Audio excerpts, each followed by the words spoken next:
Ce soir, bien-aimés, nous allons parler de quelque chose qui parfois est difficile, mais qui nous encourage beaucoup dans la foi. Nous allons parler de l'amour de Dieu. Nous allons parler des épreuves dans nos vies. Amen. La persévérance dans les épreuves. La foi et la persévérance. L'infinie bonté de Dieu. L'amour infini de Dieu. C'est de ça que nous allons parler ce soir. Peut-être que vous avez déjà traversé des difficultés dans vos vies. Peut-être que vous êtes en train de traverser des difficultés dans vos vies. Mais moi qui m'écoute ce soir, Dieu a un plan merveilleux pour toi. Dieu a un projet pour toi. Dieu a une solution à ton problème. Quelle que soit la durée, quel que soit le temps que cela va mettre, quelle que soit la longueur du temps que cela va faire, Dieu a toujours une solution. Et le plus souvent, quand nous traversons par les difficultés, quand nous sommes dans la paix, quand nous sommes dans la joie, nous disons toujours à ceux qui traversent des difficultés, persévère mon frère, Dieu finira par agir. Persévère ma soeur, Dieu finira par agir. Mais le plus souvent, quand il arrive que nous-mêmes nous traversons des difficultés, parfois nous oublions ces paroles. Le temps du Seigneur, c'est le meilleur. Et c'est le temps du Seigneur que nous allons parler ce soir. Je ne sais pas quel problème tu peux traverser en ce moment. Il peut être un problème physique, il peut être un problème financier, il peut être un problème spirituel. Mais ce que je vais te dire, bien-aimé, c'est que quelle que soit la qualité de ton problème, quelle que soit la couleur de ton problème, quelle que soit la nature de ton problème, confie-toi en Dieu et Dieu agira. Amen. Amen. Parce que Dieu est là pour ça. Ce soir, nous allons lire dans le livre de Luc, Luc chapitre 1er, nous allons lire à partir du verset 5 jusqu'au verset 25. Nous allons voir l'histoire d'un homme qui peut-être ressemble à ton histoire ce soir. L'histoire d'un homme du nom de Zacharie. Et Zacharie, bien-aimé, veut dire Dieu se souvient. Amen. Amen. Dans le livre de Luc, chapitre 1er, à partir du verset 5, il est écrit: du temps d'Hérode, roi de Judée, il y avait un sacrificateur nommé Zacharie, de la classe d'Abia. Sa femme était d'entre les filles d'Aaron. Elle s'appelait Élisabeth. Tous ceux qui étaient justes, tous deux étaient justes devant Dieu, observant d'une manière irréprochable tous les commandements et toutes les ordonnances du Seigneur. Ils n'avaient point d'enfants parce qu'Élisabeth était stérile. Et ils étaient l'un et l'autre avancés en âge. Or, pendant qu'il s'acquittait de ses fonctions devant Dieu, selon le tour de sa classe, il fut appelé par le sort, d'après les règles du sacerdoce, à entrer dans le temple du Seigneur pour offrir le parfum. Toute la multitude du peuple était dehors en prière à l'heure du parfum. Alors, un ange du Seigneur apparut à Zacharie et se tint debout à droite de l'autel des parfums. Zacharie fut troublé en le voyant et la frayeur s'empara de lui. Mais l'ange lui dit: ne crains point, Zacharie, car ta prière a été exaucée. Ta femme Élisabeth t'enfantera un fils et tu lui donneras le nom de Jean. Il sera pour toi un sujet de joie et d'allégresse, et plusieurs se réjouiront de sa naissance, car il sera grand devant le Seigneur. Il ne boira ni vin, ni liqueur, enivrante, et il sera rempli de l'Esprit Saint dès le sein de sa mère. Il ramènera plusieurs des fils d'Israël au Seigneur, leur Dieu. Il marchera devant Dieu avec l'esprit et la puissance d'Élie pour ramener les cœurs des pères vers les enfants et les rebelles à la sagesse des justes, afin de préparer au Seigneur un peuple bien disposé. Zacharie dit à l'ange, « À quoi reconnaîtrai-je cela? Car je suis vieux et ma femme est avancée en âge. » L'ange lui répondit, « Je suis Gabriel, je me tiens devant Dieu. J'ai été envoyé pour te parler et pour t'annoncer cette bonne nouvelle. Et voici, tu seras muet et tu ne pourras parler jusqu'au jour où ces choses arriveront parce que tu n'as pas cru à mes paroles, qui s'accompliront en leur temps. » Cependant, le peuple attendait Zacharie, s'étonnant de ce qu'il restait si longtemps dans le temple. Quand il sortit, il ne put leur parler et il comprit qu'il avait eu une vision dans le temple. Il leur faisait des signes et il resta muet. Lorsque ces jours de service furent écoulés, il s'en alla chez lui. Quelque temps après, Élisabeth, sa femme, devint enceinte et se cacha pendant 5 mois, disant, « C'est la grâce que le Seigneur m'a faite. » Quand il a jeté les yeux sur moi pour ôter mon opprobre parmi les hommes. Amen. Amen. Bien-aimés, voici un couple, comme un couple normal, qui a une difficulté majeure. Je ne sais pas quel genre de difficulté tu traverses, mais voici un couple qui traverse une difficulté majeure. Une difficulté dans le foyer, une difficulté aux yeux des hommes, une difficulté au sein de la famille. Le plus souvent, quand un homme et une femme s'unissent dans les liens de mariage, la première des choses qu'on attend, c'est de voir la naissance de leur premier fils, deuxième fils, troisième fils, plus un quatrième.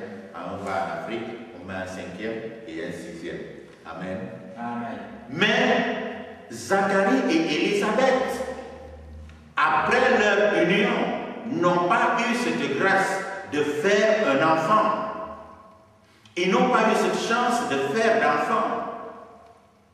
Dieu les avait choisis pour être à son service. Et comme disait le pasteur au début du culte, il les avait choisis et il les avait mis à part parce qu'il les aimait pour accomplir son œuvre au temps convenable. Ce que nous pouvons remarquer ici, bien-aimés, c'est que Zacharie, bien que dans son foyer il n'y a pas eu d'enfant, Zacharie ne s'est pas découragé pour servir le Seigneur. Zacharie ne s'est pas découragé pour continuer à persévérer dans le service du Seigneur. La Bible dit que Zacharie et Élisabeth, tous deux étaient justes devant Dieu. Ils agissaient avec fidélité dans tout ce qu'ils faisaient. Et Zacharie était sacrificateur. Il servait Dieu, mais cet homme, sacrificateur de son état, était sans enfant. Peut-être toi aussi, tu es arrivé à l'église à cause d'un problème. Et depuis que tu es arrivé à l'église, ton problème ne s'est pas résolu. Tu es arrivé à l'église parce que tu avais un souci. Et depuis que tu es arrivé à l'église, ton souci ne s'est pas résolu. Parfois, tu te poses des questions. Pourquoi est-ce que mon problème ne trouve pas de solution alors que je suis à l'église? Encore plus, ton problème s'est empiré. Ton problème s'est aggravé. Au point où tu te dis, quand je ne connaissais pas le Seigneur, c'était même encore mieux. Aujourd'hui, la situation est encore plus difficile. La situation est encore plus pire. Mais ce soir, bien-aimé, je voudrais juste t'encourager pour te dire que le Dieu que tu t'engages à servir, le Dieu que tu t'engages à suivre est un Dieu fidèle.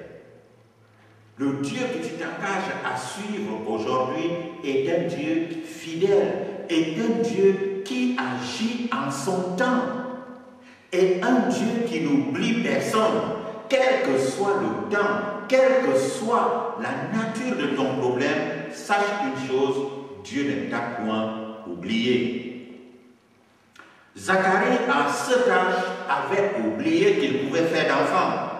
Élisabeth, avancée en âge, avait oublié qu'elle pouvait faire d'enfants. À un moment, je me dis, Zacharie et Élisabeth se sont lancés dans le service du Seigneur en disant, le Seigneur ne nous a pas donné d'enfants, mais nous allons le servir avec fidélité. Ils ont continué à servir le Seigneur. Ils ont continué à marcher d'une manière irréprochable. C'est ce que la Bible dit. Tous deux observaient, étaient justes devant Dieu, observant d'une manière irréprochable tous les commandements et toutes les ordonnances du Seigneur.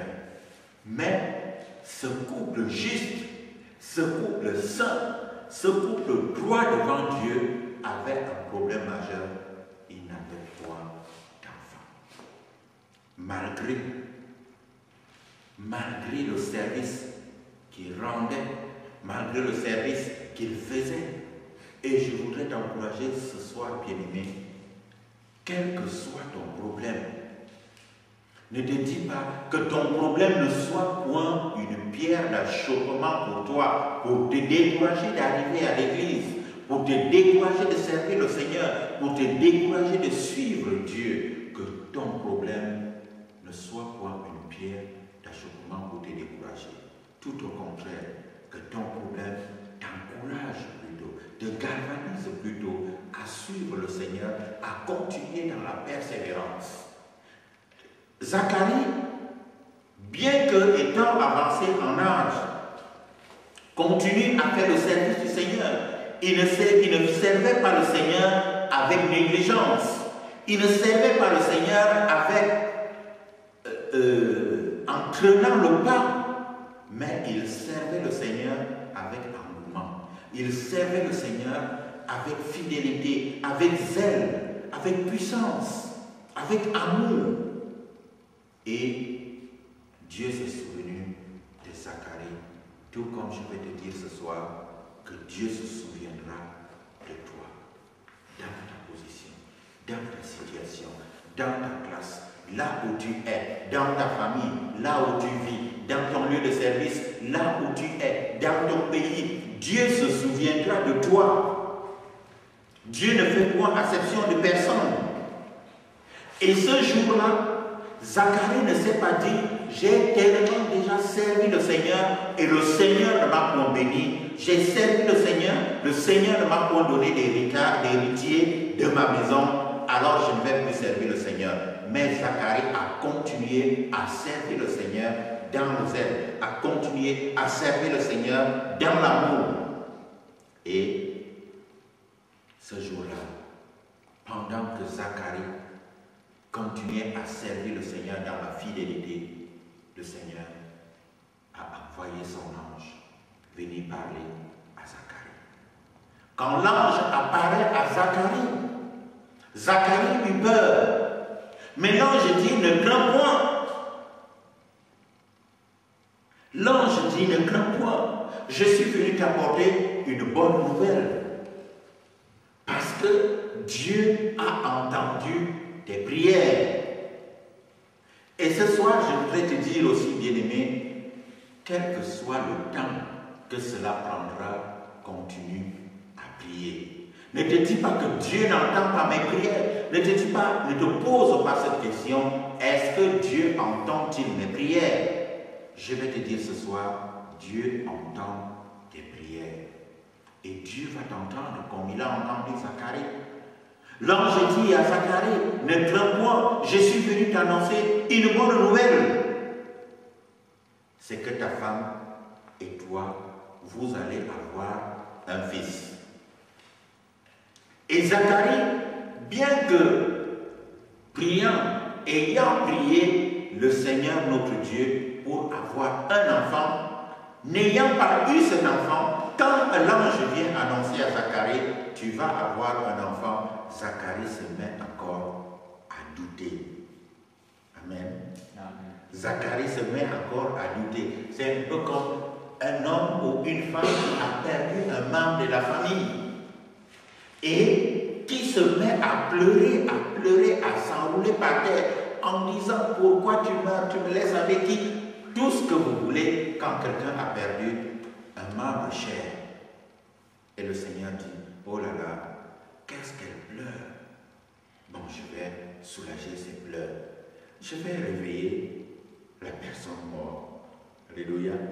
Amen. Et le Seigneur opère un miracle et le mort se lève. Et lorsque le mort se lève, la première personne qui pleurait très fort est la première personne aussi à faire un pas en arrière pour dire pourquoi est-ce qu'il se réveille? Amen. C'est ce qui est arrivé un peu à Zacharie. Zacharie a prié, mais lorsque l'ange vient et dit à Zacharie, Zacharie, tes prières te sont exaucées. Zacharie est troublé et Zacharie commence à douter. Il se pose des questions. À mon âge, est-ce que je peux encore avoir d'enfants? À mon âge. Et en plus, ma femme est avancée en âge. Alors l'ange lui dit, comme tu as douté, tu seras mieux. Mais ce n'est pas le plan de Dieu pour toi ce soir. Le plan de Dieu pour toi, bien-aimé, c'est que tu persévères dans la prière. C'est que tu restes persévérant dans la prière. Quel que soit le nombre du temps que cela prend dans la prière pour ton problème, sache une chose, c'est que Dieu est fidèle, il entend et il entendra ta prière.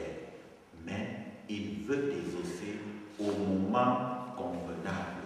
Et nous le disons toujours, le temps du Seigneur, c'est le meilleur. Le temps du Seigneur, c'est le meilleur. Toutes choses s'accompliront. Dieu a dit que sa parole ne sorte jamais et ne rentre sans accomplir des faits. Sache une chose, c'est que Dieu a promis que tout ce que tu as abandonné pour le suivre, tu recevras cela au centuple dans ce siècle-ci et dans le siècle à venir, quoi? La vie éternelle. Et je vais t'encourager ce soir, bien-aimé. Je ne sais pas quel genre de problème ou quel genre de difficulté tu traverses. Je ne sais pas quels sont les questionnements qui se défilent dans ta tête. Mais sache une chose, c'est que Dieu veut te répondre. Dieu veut te parler. Dieu t'entend. Dieu t'écoute. Dieu reçoit tes prières. Mais le moment n'est pas encore arrivé pour qu'il puisse te répondre. Sache que tout ce que tu demandes à Dieu, Dieu va te les accorder. Ainsi, bien-aimé, l'ange annonce la naissance de Jean-Baptiste.